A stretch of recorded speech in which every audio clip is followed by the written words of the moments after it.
Malugod na tinanggap ng Malacanang ang balitang kabilang ang Pilipinas sa top 10 most peaceful countries sa Southeast Asia, ayon sa Global Peace Index 2025, at sinabing ito ay nagsisilbing inspirasyon para sa Administrasyong Marcos na lalo pang pag-usayin ang kapayapaan at kaayusan sa bansa.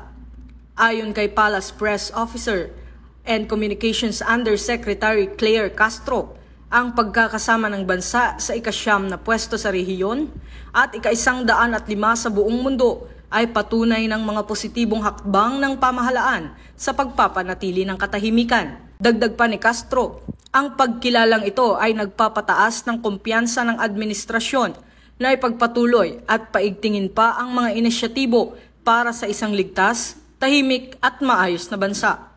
Binanggit din ng opisyal na ang pagkakaroon ng kapayapaan ay susi sa pag-akit ng mas maraming turista na makakatulong sa pagpapalago ng ekonomiya.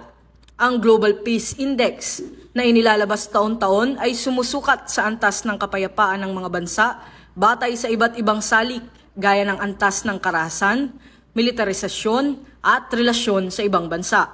Ang kasalukuyang ranggo ng Pilipinas ay indikasyon ng patuloy na pag-unlad tungo sa mas matiwasay na lipunan.